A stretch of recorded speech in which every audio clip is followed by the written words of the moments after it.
हाय दोस्तों, कैसे हैं आप सभी। मैं डॉक्टर अनव्यास फिर से अपने यूट्यूब चैनल पर आप सभी का स्वागत कर रहा हूं और आशा कर रहा हूं सभी ठीक है, मस्त हैं और मेरे साथ तैयारियों में जुटे हुए हैं। मैं सब्जेक्ट लेकर आ गया हूं प्रोजेक्ट एंड सोर्सिंग मैनेजमेंट। बड़ा ही इंटरेस्टिंग और बड़ा ही स्कोरिंग सब्जेक्ट रहता है ओएम वालों के लिए। ऑपरेशन मैनेजमेंट का एक कंपलसरी सब्जेक्ट है। यूनिट 1 के साथ मैं स्टार्ट कर रहा हूँ बिना कोई वक्त गवाए, क्योंकि एग्जाम बिल्कुल सर पर खड़े हुए हैं और बिना कोई वक्त गवाए अपन ये सीधे इस पर हमला बोलते हैं।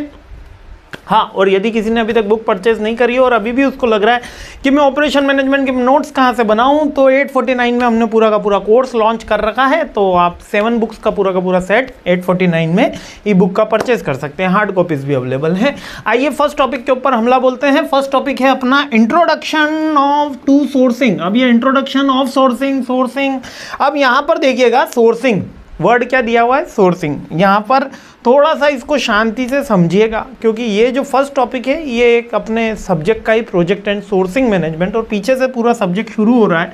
तो यहाँ पर वर्ड आ रहा है सोर्सिंग, ठीक है। यहाँ पर ये जो वर्ड आया है अपना सोर्सिंग, ठीक है, इसका इंट्रोडक्शन पूछा गया। अब याद रखिए, यहाँ पर जब हम प्रोजेक्ट मैनेजमेंट के सब्जेक्ट में खड़े हैं तो 2 तरीके के मतलब निकलते हैं। केवल इसी सब्जेक्ट में ही सोर्सिंग के 2 तरीके के मतलब होते हैं। वैसे सोर्सिंग के मतलब डिफरेंट होते हैं। पहले तो अपन को ये मानना होगा कि अपन सोर्स किसको समझ रहे हैं। अपन जिसको सोर्स समझ रहे हैं, क्या अपन मैन पावर को, ह्यूमन रिसोर्स को सोर्स समझ रहे हैं, क्या अपन मशीन को सोर्स समझ रहे हैं, या अपन जो रॉ मटेरियल अवेलेबल करवा रहे हैं हमारे सप्लायर्स, उनको सोर्स समझ रहे हैं।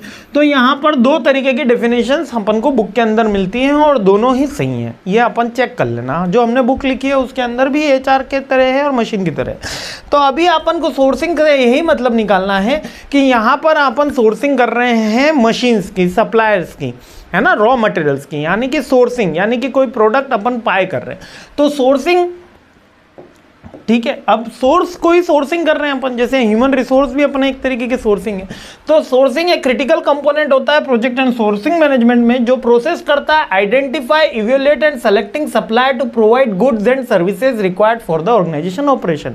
यानी सोर्सिंग एक तरीके का एक प्रोसेस है जिसमें हम ये आइडेंटिफाई करते हैं कि हम जो रॉ मटेरियल या मशीन जो बाय कर रहे हैं, मैं फिर रिपीट कर रहा हूं, जो बाय कर रहे हैं उसके लिए क्या क्राइटेरिया होना चाहिए। मैंने को मान लेते हैं कि 4 सप्लायर हैं मेरे पास,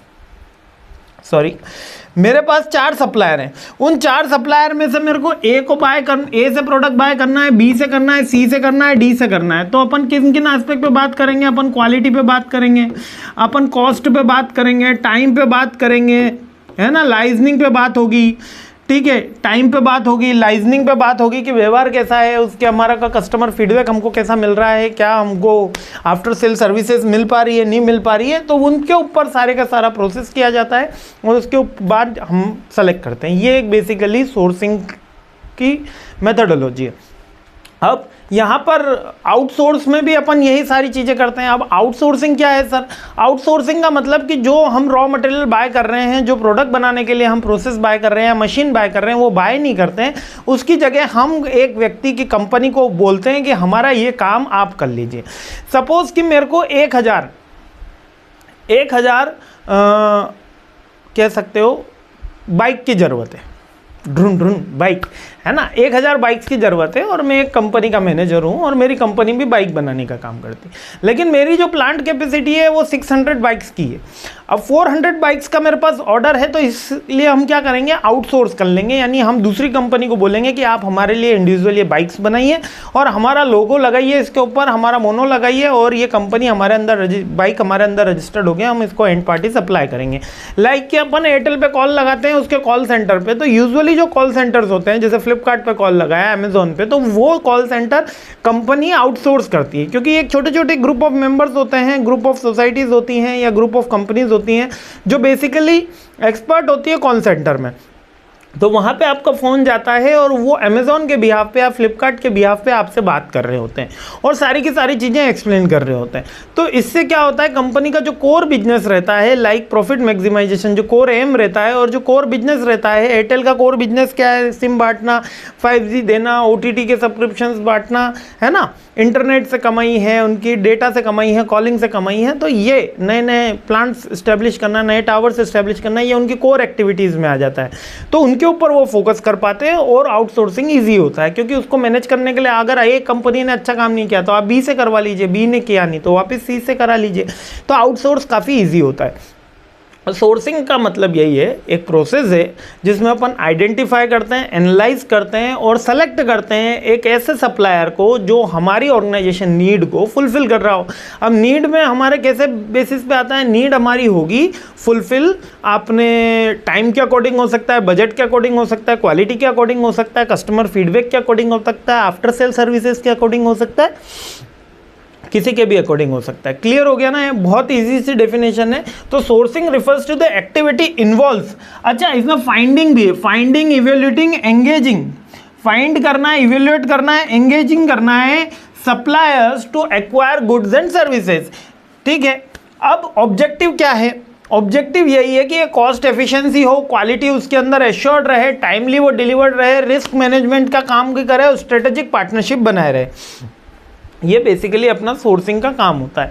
सोर्सिंग स्रोत से ही बात है। अब यहाँ पर दो तरीके, अब इसको तो मैंने बैकवर्ड में लिया, अब अपवर्ड में भी आप इसको समझ सकते हो कि मेरे को एजेंट नियुक्त करने हैं, मेरे को मेरे डीलरशिप देनी है, तो उसमें भी मेरे को यही एक्टिविटी करनी होगी, आइडेंटिफाई, एनालाइज, समराइज, इवेल्यूएट, जिससे कि मेरे एजेंट जो है वो ज़्यादा से ज़्यादा प्रोडक्ट सेल करें, मेरे जो होलसेलर्स हैं, मेरे जो डिस्ट्रीब्यूटर्स हैं वो ज़्यादा से ज़्यादा प्रोडक्ट सेल करें, तो वो भी सोर्सिंग में आता है। तो सोर्सिंग एक थोड़ा सा वाइडर स्कोप में आ जाता है। जब हम ह्यूमन रिसोर्स में जा रहे होते हैं तब उसमें सोर्सिंग क्या होता है कि बेस्ट एम्प्लॉय मिल जाए हमको जो इफेक्टिवली जॉब जन करे, जिसकी number of skill set required as a job description और स्पेसिफिकेशन के अकॉर्डिंग हो।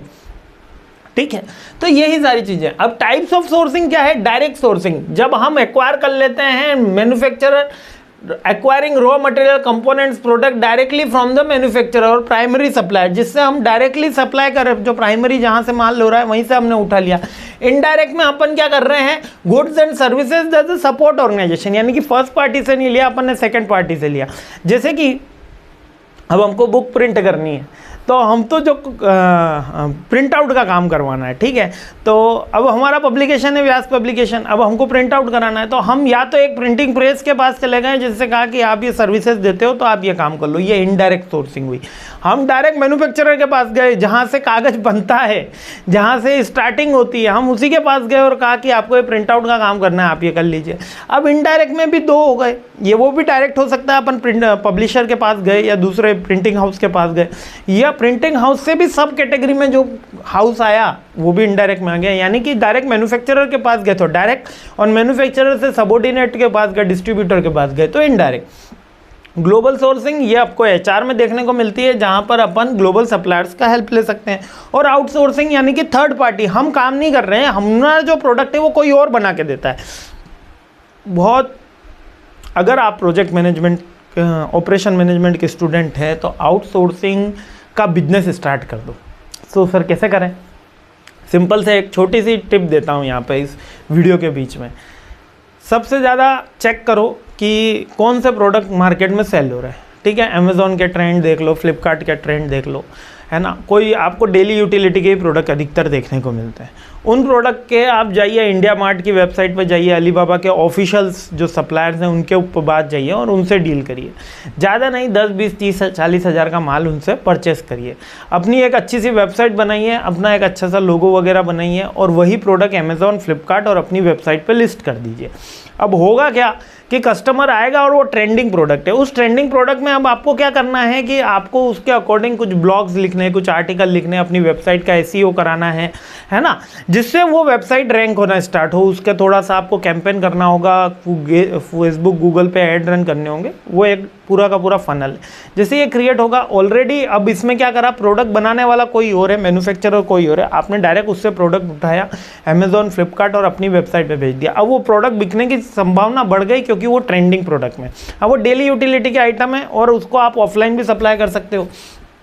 तो ये क्या होता है, टाइप्स ऑफ सोर्सिंग के अंदर आता है। इसके अंदर आउटसोर्सिंग हुआ, यानी आपने कुछ भी नहीं बनाया लेकिन सारे प्रोडक्ट आपके ब्रांड के नीचे चल रहे हैं, ठीक है, आगे बढ़ते हैं। सोर्सिंग की प्रोसेस क्या है? सोर्सिंग अपन किन किन प्रोसेस से होगा? जब मैं सप्लायर को चेक कर रहा होता हूँ, रॉ मटेरियल, अच्छा यहाँ पे आप सप्लायर के आइडेंटिफिकेशन से लेना।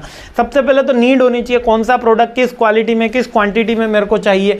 फिर अपन मार्केटिंग में रिसर्च करते हैं, अच्छा ए है, बी है, सी है, डी है, ई है, एफ है, कौन कौन से इसके सप्लायर्स हैं, उनकी क्या रिक्वायरमेंट है, उनकी क्या टर्म्स एंड कंडीशन है। फिर उन सप्लायर्स को इवेल्यूएट करते हैं, मार्केट रिसर्च के बाद इवेल्यूएट होगा। इवेल्यूएट में हमारे बजट, हमारे टाइम, हमारे कॉस्ट के अकॉर्डिंग जो होगा फिर उससे नेगोशिएट करते हैं, फिर उनसे कॉन्ट्रैक्ट बन जाता है। कॉन्ट्रैक्ट बनने के बाद आप ऑर्डर प्लेस कर देते हैं। बेसिकली यही सारी चीज़ें। और इफेक्टिव सोर्सिंग होगी, यानी कि इफेक्टिव सोर्सिंग होगी तो क्या होगा? कॉस्ट सेविंग होगी, क्वालिटी एश्योरेंस रहेगा, रिस्क कम रहेगी, इनकी एफिशिएंसी बढ़ेगी और इनोवेशन को हेल्प मिलती है। अब नेक्स्ट टॉपिक आ जाता है सोर्सिंग वर्सेस प्रोक्योरमेंट। अच्छा, प्रोक्योरमेंट का मतलब केवल होता है प्राप्ति। क्या मतलब होता है? प्राप्ति। और सोर्सिंग मतलब स्रोत, है ना। अब आप देखिए, सोर्सिंग और प्रोक्योरमेंट दोनों एक अलग अलग टर्म है, दोनों बिल्कुल अलग टर्म है। इसकी थोड़ी सी आपके फ़ॉन्ट साइज़ के लिए मैं माफ़ी चाहूँगा। जस्ट टेलीग्राम ग्रुप के ऊपर आपको इसकी पीपीटी मिल जाएगी, वहाँ से आपको इसके फ़ॉन्ट इजीली रीडेबल हो जाएंगे। Sourcing refers to the strategic process identify, evaluating, selecting suppliers to obtain goods and services.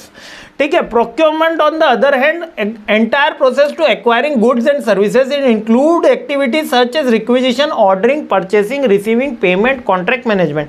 Procurement focus on executing the transaction history, obtain and deliver required goods and services।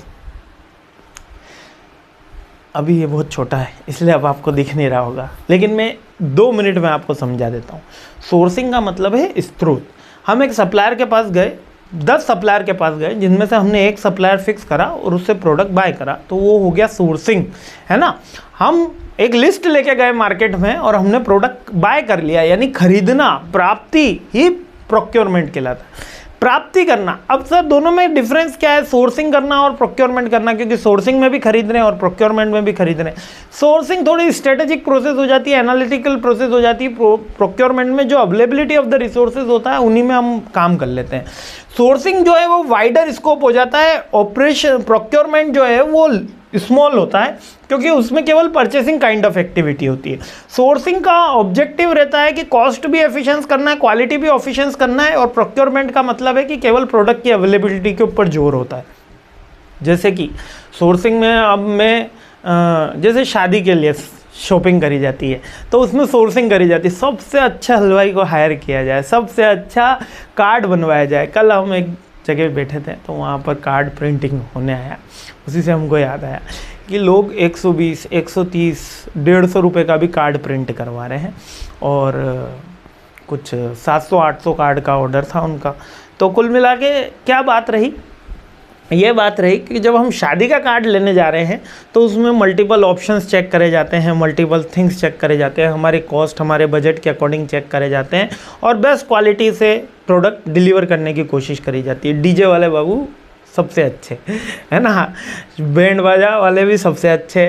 तो सब अच्छा करने की हर इंसान, हर गरीब से गरीब, अमीर से अमीर, हर जना अपनी शादी में, जो बेटे बेटी की शादी होती है उनके अंदर, अपनी शादी में तो कोई इतना लगाता नहीं है, बाकी बेटे बेटी की शादी में उसके सपने रहते हैं, वो खर्चा करता है। इंडियन ट्रेडिशन है और अच्छी बात है।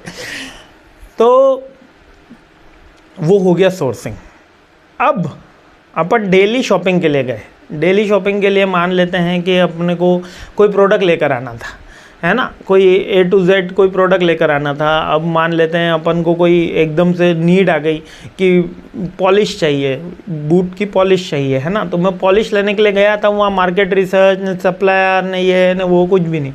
आपकी दुकान पे है, हाँ है, तो दे दीजिए, तो परचेसिंग हो गया।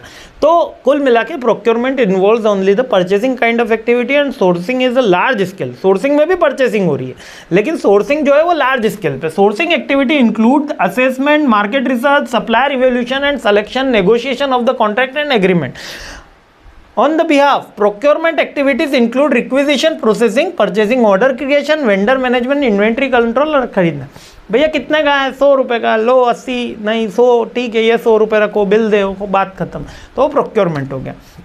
सोर्सिंग एक स्ट्रेटेजिक फंक्शन है, जबकि प्रोक्योरमेंट ऑपरेशनल को फोकस करता है, केवल परचेज को फोकस करता है। सोर्सिंग की एक्टिविटी के अंदर वही सारी एक्टिविटीज़ आती है जो अभी अपन ऑलरेडी देख चुके हैं, लाइक कि नीड को आपने एसेस करना है, मार्केट को रिसर्च करना है, सप्लायर को इवेल्युएट करना है, सप्लायर को सेलेक्ट करना है, नेगोशिएट करना है, यही सब सोर्सिंग की एक्टिविटीज़ हैं। इसके बाद कॉन्ट्रैक्टिंग होगा, कॉन्ट्रैक्टिंग के बाद एक रिलेशनशिप मैनेजमेंट बनेगा, परफॉर्मेंस मॉनिटरिंग होगी, रिस्क मैनेजमेंट और कंटिन्यूस इम्प्रूवमेंट। यानी सोर्सिंग में क्या क्या होगा, सप्लायर इवेल्युएट होगा, एनालिसिस होगा, मार्केट रिसर्च होगी, रिलेशनशिप मैनेजमेंट बनेगा, कंटिन्यूस इंप्रूवमेंट होंगे, रिस्क मैनेजमेंट होगा, नेगोशिएशन होगा, कॉन्ट्रैक्टिंग होगी, ये सारी सोर्सिंग की एक्टिविटीज़ हैं। अब स्टेप्स इन परचेसिंग प्रोसीजर, अब यहाँ पर प्रोक्योरमेंट यानी कि परचेसिंग आ गया अपना, है ना। प्रोक्योरमेंट को परचेसिंग समझोगे तब भी आपका काम एग्जाम में आंसर लिखना ईजी हो जाएगा।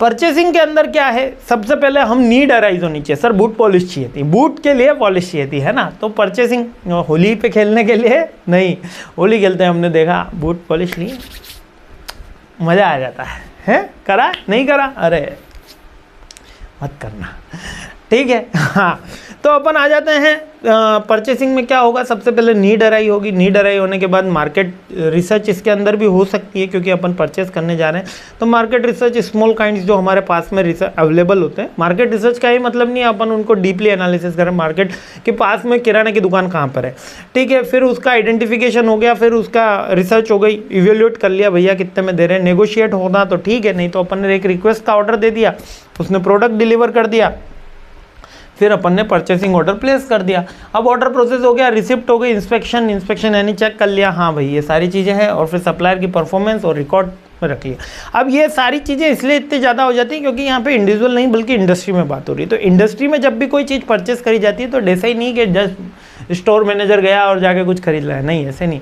उसको आगे से मैनेजमेंट से ऑर्डर लेना होता है कि ये नीड्स आई हैं, इसको खरीदने के लिए 4 सप्लायर हैं, हम इनके पास जा रहे हैं और इनसे रेगुलर हैं, अब इनसे हमने रिक्वेस्ट मंगा ली, इनसे कोटेशन मंगा लिया, अब हमने इनको ऑर्डर प्लेस कर दिया और बाय कर लिया, ठीक है। ये ऑपरेशनल काइंड ऑफ एक्टिविटी, और सोर्सिंग याद रखना एक fundamental strategic kind of activity है।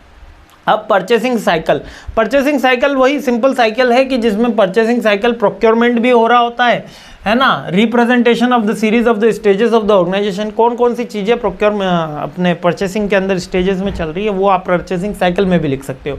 लाइक कि पहले नीड आइडेंटिफाई होगी, फिर वेंडर सेलेक्ट होगा, फिर हम रिक्वेस्ट देंगे कोटेशन के लिए, फिर वो कोटेशन देगा, थोड़ा सा नेगोशिएशन होगा, परचेसिंग ऑर्डर प्लेस होगा, ऑर्डर प्रोसेस होगा, प्रोडक्ट रिसीव होगा, क्वालिटी इंस्पेक्शन होगा और सप्लाई परफॉर्मेंस। यानी कि जो कैरेक्टरिस्टिक्स या जो प्रोसेस आपने लिखी थी कहाँ पे, परचेस में, वही उसकी साइकिल में भी लिख सकते हो, ठीक है। अब 8 R ऑफ परचेज, ये बार बार एग्जाम के अंदर आया हुआ क्वेश्चन है, इसको अच्छे से याद कर लेना कि 8 R's ऑफ परचेज क्या क्या है। सबसे पहला आर है राइट क्वांटिटी, जो प्रोडक्ट हमको खरीदना है कितनी क्वांटिटी में खरीदना है। राइट क्वालिटी, जिस क्वालिटी में हमको वो बूट पॉलिश चाहिए उसका ही चाहिए। चेरी की बूट पॉलिश अच्छी आती है ना, और कोई कंपनी का नाम आप मुझे कमेंट करके बता देना, ठीक है। राइट टाइम, यानी जिस टाइम के अंदर हमको प्रोडक्ट को डिलीवर्ड होना चाहिए उसी टाइम में डिलीवर्ड होना चाहिए। राइट सोर्स यानी कि आप कह सकते हो कि अवेलेबिलिटी या पाथवे या सप्लाई चेन मैनेजमेंट या उसकी प्राइसिंग या एबिलिटी टू रिस्पॉन्ड या उसकी एक काइंड ऑफ एश्योरेंस है, ठीक है। Right source, right time, right quality, right quantity. उसके बाद राइट प्राइस, यानी जिसमें हमने बात करी थी जो हमारा बजट था उसी के अकॉर्डिंग होना चाहिए, ठीक है। उसके बाद राइट प्लेस यानी भी जहाँ पे डिलीवर्ड होना है वहीं पे डिलीवर्ड होना चाहिए। Right quantity to the right user, अब राइट क्वांटिटी तो अपन ने ऑलरेडी समझ ही लिया था इससे पहले। इसके बाद right quantity to the right user का मतलब है कि जिस यूज़र को हमको जितनी क्वांटिटी देनी है उसको उतनी ही पहुँचे।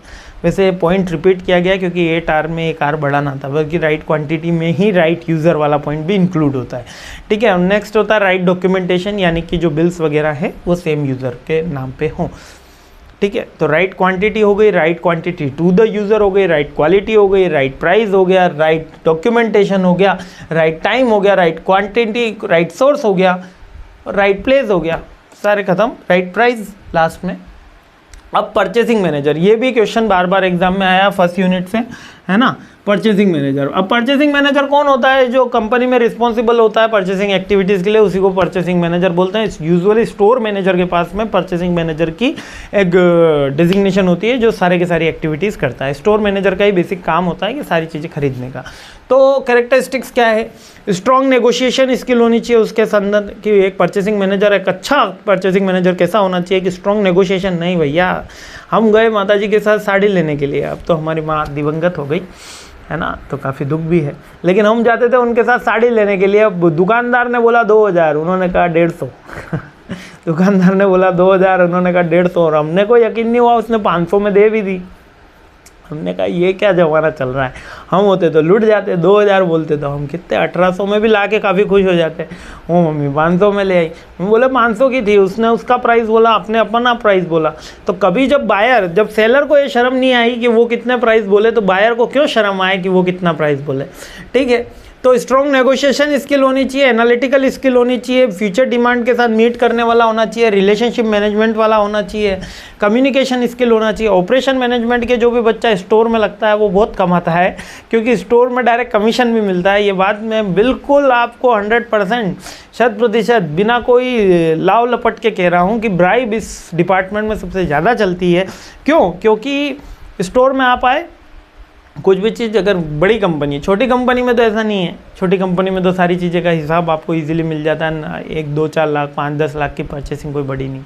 1 करोड़ का अगर कोई किसी को ऑर्डर दे रहा है, कोई सप्लायर ऑर्डर दे रहा है, तो 1 करोड़ का अगर उसका मार्जिन 20% है तो वो 18% कमा के 2% भी देगा अपन को, तो 2 लाख रुपए बनते हैं, है ना। तो इतना स्टोर मैनेजर कमा लेता है बियॉन्ड देयर सैलरी, और एक कंपनी भी जानती है। पर कंपनी क्या चाहती है? वो 1 करोड़ का ऑर्डर को 90 लाख में लाए, उसका मार्जिन कम करे और फिर वो भी कमाए। तो यही सारी चीज़ें। नेक्स्ट, कम्युनिकेशन स्किल तो होनी चाहिए। और अब ये देखो, लीडरशिप की स्किल्स या मैनेजर्स की स्किल्स के अंदर organization skill, team building skill, ये थोड़ा सा इसमें मिस हो जाता है। जबकि organization, communication skill, negotiation skill, risk building, forecast करने की डिसिप्लिन, ये सब लिख सकते हो आप इसके अंदर। ठीक है, फाइनेंशियल एक्यूम होना चाहिए, फाइनेंशियल्स का नॉलेज होना चाहिए, यही सारी चीज़ें हैं। और इसके अलावा डिटेल के ऊपर उसको अटेंशन, यानी कि स्टोर मैनेजर बारीक के कौन सी क्वांटिटी आई, कौन सी क्वालिटी आई। ठीक है, अब परचेसिंग मैनेजर को कौन सी रिस्क कंसीडर करता है? इंटरनल की नीड उसको एनालिसिस होना चाहिए, मार्केट कंडीशन एनालिसिस होना चाहिए, डिमांड का फोरकास्टिंग। ऐसा नहीं हो कि भैया हमारे पास वो प्रोडक्ट ही नहीं हो, और ऐसा भी ना हो कि ज़्यादा हम रख लें। कॉन्ट्रैक्ट का मैनेजमेंट होना चाहिए कि प्रॉपर उसकी डॉक्यूमेंटेशन, प्रॉपर जो लीगल कॉन्ट्रैक्ट होते हैं वो बना के रखना चाहिए। सप्लायर का सिलेक्शन होता है, प्राइस वॉलेटिलिटी का ध्यान रखना कि कब कम सस्ता होने वाला। जैसे अभी एसी बहुत महंगे चल रहे हैं, गर्मी का सीज़न, थोड़ा सा बारिश हो जाने दो एसी फिर सस्ते हो जाएंगे, इलेक्ट्रॉनिक आइटम सस्ते हो जाएंगे, है ना, और कूलर तो बहुत सस्ते हो जाएंगे। और क्वालिटी उसको ध्यान में रखना चाहिए, टेक्नोलॉजी का नॉलेज होना चाहिए, है ना। इसके ऊपर ये सारे रिस्क एसोसिएट भी है, जो जो उसके कैरेक्टरिस्टिक्स हैं वहीं आपसे आप रिस्क भी बना सकते हो। यही सारी चीज़ें हैं। आगे आ जाते हैं अपन। परचेसिंग मैनेजर का याद रखना, उसके कैरेक्टरिस्टिक्स, और आप कह सकते हो रिस्क एसोसिएट, दोनों बड़े इंपॉर्टेंट क्वेश्चन। आगे आ जाते हैं make or buy decision. Make or buy decision मतलब कि या मैं प्रोडक्ट बनाऊं या मैं प्रोडक्ट बेचूं, है ना, या मैं खरीद के बेचूं। मतलब मेक और बाय डिसीजन का मतलब क्या है कि या तो मैं प्रोडक्ट बना के बेच रहा हूं और या मैं ला के बेच रहा हूं, यानी आउटसोर्सिंग कर रहा है। मेक और बाय डिसीजन का मतलब है या तो मैं इंटरनल रखूं या आउटसोर्स करूं। किसके ऊपर डिपेंड करेगा? ये प्रोडक्ट की क्वालिटी, प्रोडक्ट हमारी कैपेसिटी, प्रोडक्ट की डिमांड, इन सारी चीज़ों पे। और हमारी कॉस्टिंग पे भी चेक करेंगे हम कि हम बनाएंगे तो सस्ता बनेगा या बाहर से बनवाएंगे तो सस्ता पड़ेगा। तो make or buy decision in the fundamental strategic choice faced by the company involves evaluating whether the manufacture product or services internally purchasing is from external supply. अब आप ये देखिए, यहाँ पे मैं मेरा थोड़ा प्रमोशन कर देते हैं ताकि मेरे को एक एग्जांपल भी याद आया। जब हम हमारी बुक राइटिंग का काम कर रहे थे, मैं मेरी बुक, आप सबके लिए बुक्स राइटिंग का काम कर रहा था, तो सबसे मेन कंसर्न मेरा यही था कि बच्चों को जो कोर्स है वो 2000 मैक्सिमम तक, जब मेरा स्टार्टिंग विजन था 2000 मैक्सिमम तक बच्चों के घर पे डिलीवर्ड हो जाना चाहिए। इसमें मेरी प्रिंटिंग कॉस्ट आ जानी चाहिए, ऑथर की कॉस्ट आ जानी चाहिए, वेबसाइट की कॉस्ट आ जानी चाहिए, और कुछ प्रॉफिट हमको भी मिल जाए। ठीक है, सिंपल सी बात है, ये बिजनेस का हमारा क्राइटेरिया था। लेकिन जब हमने ऑथर्स को अप्रोच करी और तो हमने ये देखा कि एक बड़ा सा अमाउंट हमारे पास ऑथरशिप के लिए चला जाएगा, क्योंकि बहुत सारे सब्जेक्ट्स हैं और बहुत सारे मल्टीपल ऑथर्स को हमको इस फंडामेंटल के अंदर जाना होगा और व्यास पब्लिकेशन के अंदर शुरू करना होगा। तब हमने सोचा कि नहीं, ऑथर को देंगे तो कभी भी जो 2000 वाला फिगर आउट है वो कभी भी नहीं आ पाएगा। और हमेशा जो सॉफ्ट कॉपीज़ हैं उसमें यही रहेगा कि आपने सॉफ्ट कॉपीज़ क्यों डिलीवर कर दी, एक जने को सॉफ्ट कॉपी दोगे वो मार्केट में 3 को दे देगा, तो इससे आपके तो कंपनी को प्रॉफिट नहीं होगा और हमारा भी कम होगा। उन्होंने कहा नहीं, अपन यही करेंगे कि बच्चे को भी ईजीली दें। इसीलिए मैंने खुद कोशिश करी और ज़्यादा से ज़्यादा इसमें इन्वॉल्वमेंट रहा और आज आप सबके कारण अपन 43 बुक्स के ऑथर बन गया, जो मतलब कि और इसी कारण से जो मेरी एंड यूज़र की जब मेरी कॉस्ट जो ऑथरशिप की कॉस्ट है वो हट गई, केवल हमको प्रिंटिंग और वेबसाइट अप डेवलपमेंट की कॉस्ट देनी होती है, जिसके कारण हम आज 1699 है 1700 रुपये में घर पे, यानी उसके अंदर डिलीवरी चार्जेस भी आ गए, प्रोडक्ट दे पाते हैं। यही मेक और बाय डिसीजन में इंपॉर्टेंस है कि आपको बनाना है। अब आपका माइंडसेट क्या होना चाहिए, क्वालिटी, क्वांटिटी और कॉस्ट, यही सारी चीज़ें हमको बताती है कि मेक करना है, बाय करना है। अब ऑब्जेक्टिव क्या रहते हैं, कॉस्ट ऑप्टिमाइजेशन करना, ठीक है, एफिशिएंसी एनहांस करना। अगर मैं बाहर से करूँगा तो 10 ऑथर रहेंगे तो जल्दी से बुक्स बन जाएगी, तो कॉस्ट पर उसमें हो नहीं पाती। तो यही सारी चीज़ें उसमें चेक करी जाती। कौन कौन सी चीज़ें चेक करनी होती है, कॉम्पिटिटिव का एडवांटेजेस लेना, रिस्क का मैनेजमेंट करना, और एक सिस्टमेटिक प्रोसेस होती है जिसमें हम रिस्क मैनेज करते हैं, जिसमें हम कॉम्पिटिटिव एडवांटेज के बारे में, मार्केट कंडीशन, डिमांड फोरकास्टिंग, इन सारे फंडामेंटल्स के ऊपर बात करते हैं और उसके according he make or buy decision बनता है। क्लियर हो गया? बहुत ईजी टॉपिक है, बहुत स्कोरिंग सब्जेक्ट है और बहुत स्कोरिंग आपकी यूनिट भी है। तो जल्दी से ये यूनिट कंप्लीट हो गई है, तो मस्त रहिए, खुश रहिए, मुस्कुराते रहिए। अगला इस यूनिट इसका जल्द लेकर आता हूँ ताकि ये सब्जेक्ट अपन जल्द से जल्द और आगे बढ़ा सकें। जय हिंद।